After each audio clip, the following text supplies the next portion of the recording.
Na fito yawo gaba gadi babu mai iya firgita ni. Na fito yawo gaba gadi babu mai iya firgita ni. Na fito yawo gaba gadi babu mai iya firgita ni. Kai. Ku tuma bura ba. Ku ba sallama ba ku gane kun shigo halara ba ne? To mun shigo halara. Za ka halakar da mu. Ashe mu. Mun kusa shiga wuta ba mu sani ba.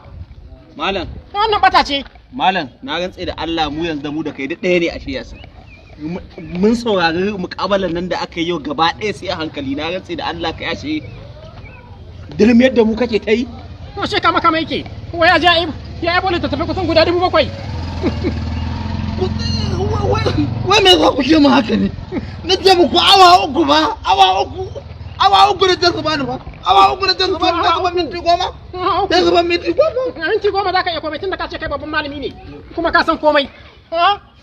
Da wannan, da zama da kai gare yaƙi. Gaskiya. Ni shi yasa na koma Oris dina na ba ni na koma Wizi alƙawan da bi ka koma Wizi kawai. Amma kuma kai ba herin na gaya maka ba, na ce muku in kun zo da hilar biyar da tabai. Ku taho min da wannan sai littafin ba ku zo min da shi ba. Oke, littafin bata. Saboda mahaukata ne mu. Uku da ce zuba. Uku. Kamar to misali kamar yanda kake cewa hadisi na 300 da waye simini kaza ba sai ka faɗa ba sai su duba a ce matasa sun kure ka? Wallahi asiri suka. Asiri ne. Wai ku kana ganin su wai kamar bayan tsibu bane. Wallahi su bayan tsibu ne. To me yasa ka ce in ka tuba yafe ma kuma ka dawo ka ce wasan kwaikwayo ne?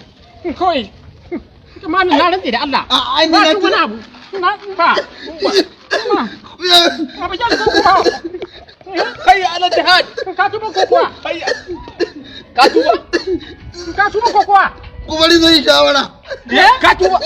Zai yi shawara. Sake shahada. Sake shahada. La ilaha illallah. Muhammadur Rasulullahi sallallahu alaihi wasallam. Yau to da haka mun kyale ka. In ka ƙara ilimi ma dawo.